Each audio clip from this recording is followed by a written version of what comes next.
A lot of British people are gonna hate me. A lot of them were probably shouting at me, "Oh, you Asian immigrant, just go back to your country, lad. You don't belong here. You're taking up jobs. You Asian cunt." I suck at accents, I know.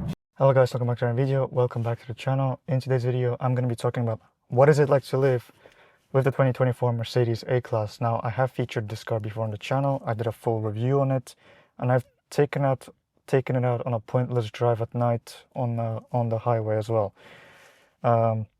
Nevertheless, if you want to watch the full review of this car, like the tour, you can click on the link in the description for the full overview of the car.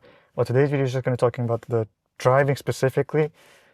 I didn't really like that video that I filmed before, so this is going to be a proper one now with all the cameras and stuff set up.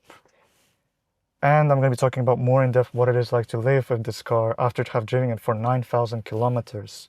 That's about roughly like 5,500 miles, approaching 6,000 miles actually. So yeah, let's begin. Let's take this car out for a drive. I'm going to start it. It starts up instantly because it is a mild hybrid. All the new A-Classes facelifts are mild hybrid.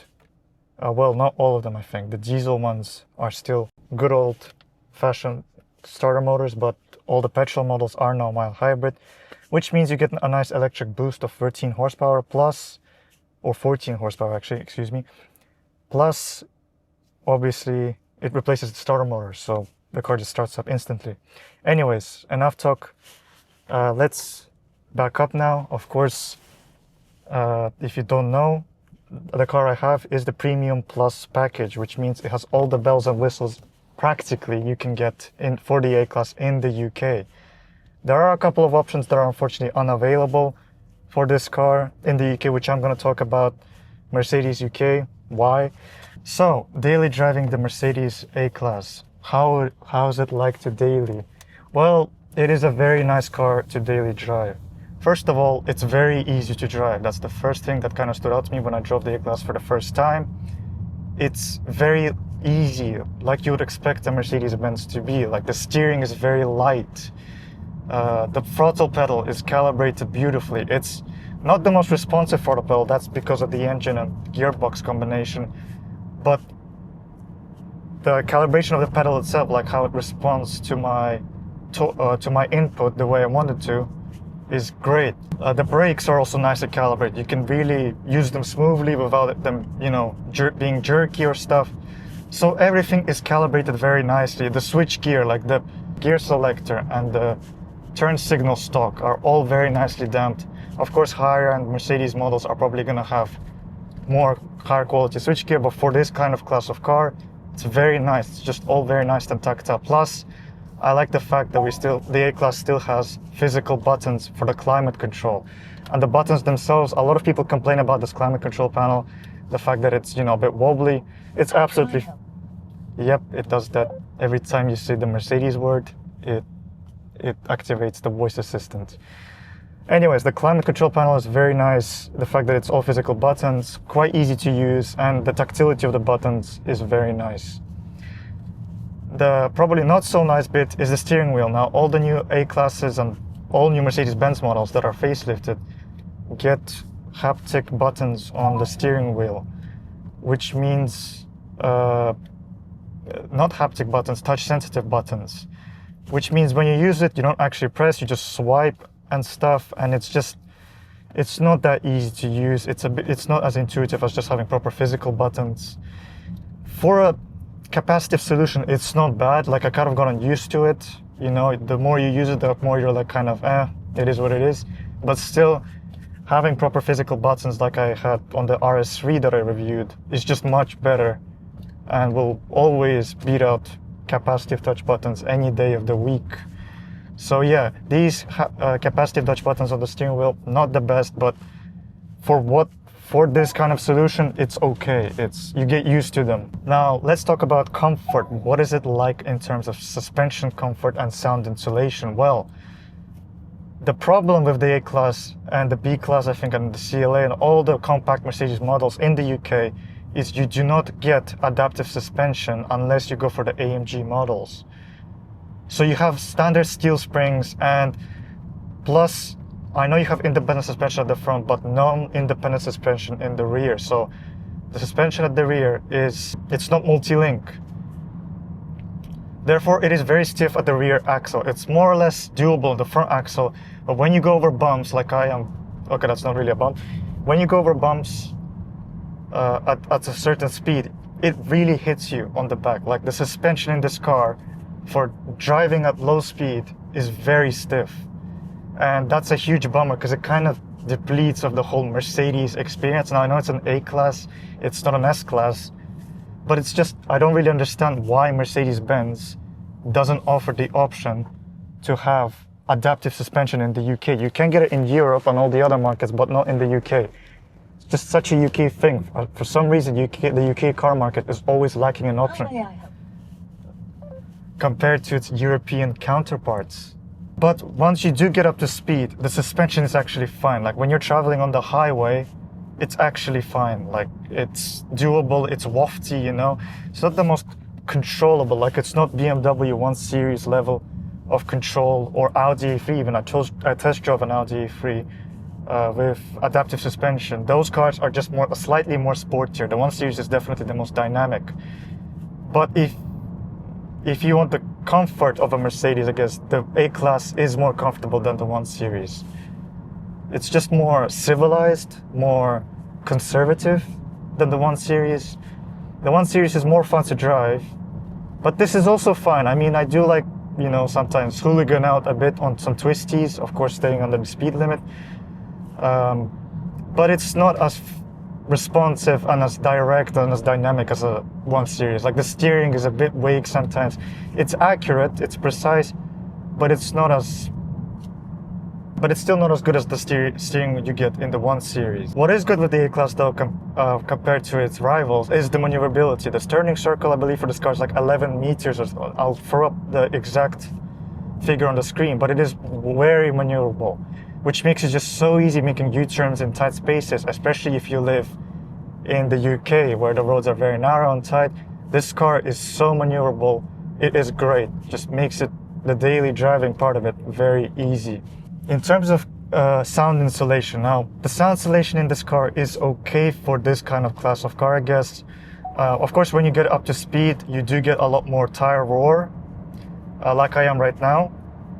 The wind noise is practically non-existent thanks to these door mirrors that are not mounted on the window triangles but on the door frame itself, so wind noise is very minimal.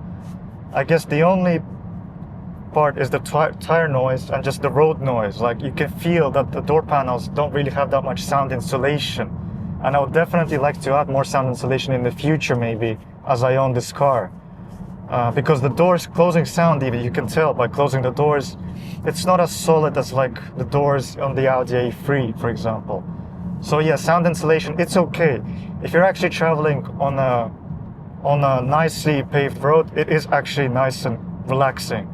But on harsher surface roads, it is a bit loud. But of course, you can drone that down. You can drone that down with some music, some radio if you like to listen. I usually listen to podcasts, music often in my car, so that drones out the road noise quite a lot. Speaking of listening to music and podcasts, the sound system.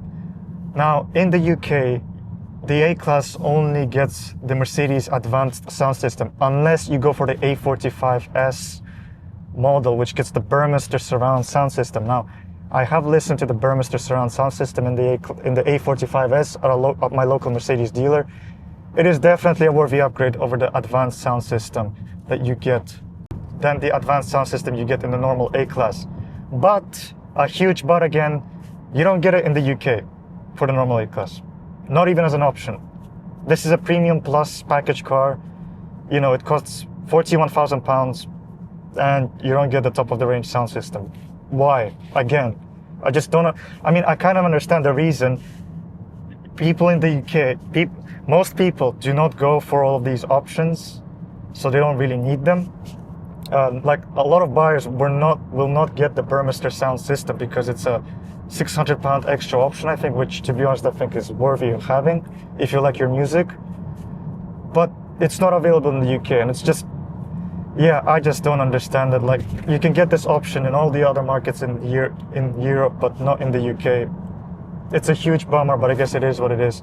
Of course, you can always go aftermarket, and you probably can set up a better sound system if you go aftermarket than what Mercedes offers from the factory.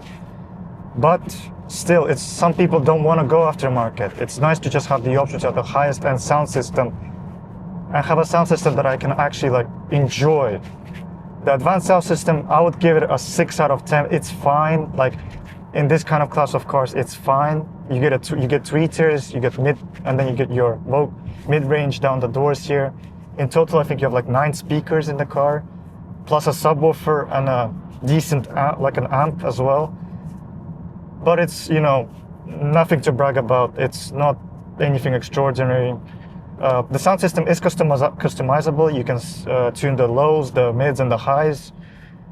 But again, like, I definitely would love to have the Burmester sound system in this car, because you get a Class D amplification, you get a better amp, you get a better subwoofer, you get more speakers. Plus, you have the nice looking Burmester speaker grills as well. So yeah, it's a huge bummer that it's not available in the UK. And I think I know the reason why, actually. A lot of car manufacturers don't bring these options to the UK. The only way to fix it, if it was like this. Yeah, that's much better. A lot of British people are gonna hate me. A lot of them were probably shouting at me, "Oh, you Asian immigrant, just go back to your country, lad. You don't belong here. You're taking up jobs. You Asian cunt." I suck at accents, I know. Aside from the sound system, let's talk about the infotainment. Now, I gotta say, after using Mercedes' NTG7 MBUX NTG7, what a lot of people don't like about the facelift of Mercedes is they got rid of the touchpad that was here in the center console. But frankly, using the controls of the steering wheel or just reaching out works fine for me. And the infotainment system itself is brilliant. It's very easy to use, very intuitive. You have all your icons where you need them to be. Just an all-around great infotainment system. The gauge cluster is excellent as well. Very customizable.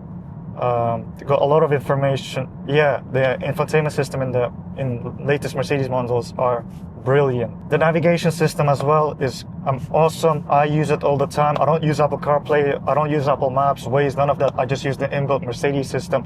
It's awesome. It has real-life traffic information. The route guidance is quite good as well. So yeah, in terms of the infotainment front, it is brilliant infotainment system. Very easy to use. No problems at all. I barely have any like lag issues. The only, I guess, issue I have with this infotainment is the Apple CarPlay sometimes does glitch, and I know I just said I don't use Apple CarPlay, but the only reason I use Apple CarPlay for is to listen to music, you know. But sometimes it glitches out. I don't know why. It's wireless, but it's not that big of an issue. But other than that, the infotainment system is great, fantastic. It's definitely one of the best in the market, better than Audi's, and I could even say better than BMW's iDrive. It's just, BMW's iDrive lately has gotten a bit complicated, a bit too much, although it offers more, although to BMW's credit, the iDrive does offer way more customizability. With the Premium Plus package, you get also a heads-up display, which is fantastic. It's just, some people don't like it. Of course, if you can turn it off if you don't want it, but it's awesome because I can see all my speed information, my navigation, right in front of me without having to take my eyes off the road as well. In terms of driver assist tech, this is also quite a bit of complicated. Now, with most Mercedes models, as an option, you can get the driver assistance package, which basically lets you to, which gives you adaptive cruise control with radar cruise control, with active steering, blind spot monitoring, Mercedes Pre-Safe, which is like the AEB. That is definitely, I think, an option worth having. It just makes long distance drives, if you commute a lot on long journeys, much, much easier. Now, if you don't get that option, actually, with the Premium Plus car, or even with the Premium, you get a lot of these options as standard. And I know you might be confused, what do I mean by that? Well, actually, a lot of Mercedes models already have the tech for adaptive cruise control. It's just the only issue is you have to pay for it as a subscription, either monthly or annually, which I do. But the caveat is it's not radar cruise control. It's not radar based. It uses the camera that is mounted on the rear view mirror housing, and it sets the distance based on that. And the system is just not as good as having proper radar cruise control. It's not as smooth. Sometimes it's a bit risky. It's a bit, it brakes too harshly, which can cause someone behind you to, get spooked, or it accelerates too harshly. There have been cases where this system, when I use it, caused dangerous traffic situations. So I don't really trust this system. I do use it sometimes because it still makes long distance driving much easier, but still it's not the best system.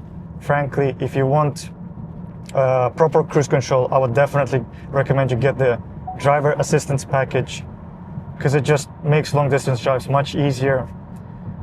And I definitely regret not getting that option. When I got this car, I didn't know if this car had the availability of that option. But yeah, this is definitely an option I missed out, and yeah, I definitely regret not getting it. But still, it's nice that Mercedes offers a lot of these driver assist tech. A standard blind spot monitoring is definitely one of my faves. It's just so nice. Definitely saved me a couple of times as a novice driver having this kind of tech. Now with the Premium Plus package, you also get electric seats, a 360-degree camera, which, to be honest, you probably don't really need, because this is a small car. It's very easy to maneuver. You have great visibility, but still it's a nice option to have. Just makes parking so easy. Plus, maneuvering around tight spaces, especially with restrictors in the UK, having that 360 camera is just a blessing to have. And the Premium Plus package also gets 19-inch AMG line wheels, which are just complement the look of this car. As I said in my review, I like to think of this car as a mini S-Class. It just has that look, even though I know it's not a sedan, it's a hatch. It just has that Mercedes executive look that I like about it. And speaking of looks, the A-Class I think is a very nice looking car. It's a very handsome looking car. It's definitely more like squarish than a 1 Series and an A3, which is nice. It gives you more practicality. Rear passengers have more headroom in the back, because the A3 and the 1 Series roof lines, they slope down. This one doesn't. Rear passengers have more room in the back, plus the car is, I think, longer.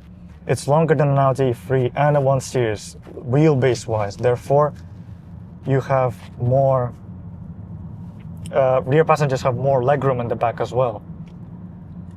Now the seats, speaking of seats, I talked about this in my full review. These seats are not my favorite. It's one of the downsides about the Mercedes A-Class. I don't really like these AMG sports seats. They are a bit stiff, and this headrest protrudes quite far away. So when you sit like this, it kind of gives you a bad neck posture. And yeah, this is not definitely. I wish you could opt for the comfort seats, but you can't. These are the only seats you can get with the AMG line, and yeah, I'm not really a fan of them. I would also like if they offered more adjustability to raise this seat base a bit higher for under-thigh support, but you can't. So yeah, these seats are definitely a downside with this car. But it's fine. I mean, not everything can be perfect. I've kind of gotten used to them at this point without having to complain about them. But competitors like Audi and BMW definitely offer better seats in terms of comfort. Another option the Premium Plus package gets you is multi-beam headlights, which basically is Mercedes' Matrix LED headlights, and it's just such a nice option to have, especially for someone like me who wears glasses, who has bad vision at night. The multi-beam LED just helps so much to, light down the road without having to blind oncoming drivers. So yeah, overall, in terms of trunk space, the car is nice and practical. It's got a relatively big trunk for its size. So yeah, overall, what else can I say about the A-Class? To conclude it, it's a very nice car to drive, very easy. Visibility is great, like the windows are big. The Premium Plus package, by the way, also gets a panoramic glass sunroof. Well, it's not really panoramic, but it's a sunroof, almost like panoramic because it's quite big. And it just brings in more light into the cabin, plus you can open it as well. Now let's talk about the more important aspect, the engine and the gearbox. What is it like? Well, I have the A200, which is the 1.3 liter turbo 4-cylinder, producing 177 horsepower with the mild hybrid technology and 290 newton meters of torque. How is this engine like? Well, it's okay. It's not definitely the best. The 1.5 liter engine, the 4-cylinder found in the Audi A3, is definitely a better engine because I test drove that one. This engine, it's fine. Like, it gets going pretty nicely, I would say. Thanks to the mild hybrid technology, just fills in the torque gaps and really gets this engine going. But the throttle response sometimes is not the best. It takes sometimes a second, like there's a second of delay before it responds. And this gearbox, I mean, it seems like the engine and the gearbox don't really have the best combination as well. Sometimes when you need to kick down, the gearbox takes a second to respond. This 7-speed gearbox, it's okay. It's relatively smooth on the upshifts and downshifts. That's nice, but it's not the most responsive. Now you can also, of course, upshift and downshift as well with paddles, but who's going to do that really? A lot of people are just going to drive in automatic. And also the engine noise as well, not my favorite. It's a bit drony. It is a Renault engine, not a proper Mercedes engine. It's a shame that, again, in the UK we don't get the A220 and A250 that you get in Europe, which are like 2-liter 4-cylinder engines with over 200 horsepower. That would have been nice. That would have been probably my choice. But you don't get those engines in the UK. You can get a plug-in hybrid, but not everyone wants a plug-in hybrid. On the plus side, the fuel economy on this engine is amazing. Daily driving this car in town on the highway, on average, I average about 6 liters per 100 kilometers, like 6.5 liters, 7 if I'm a bit harsh, which is good.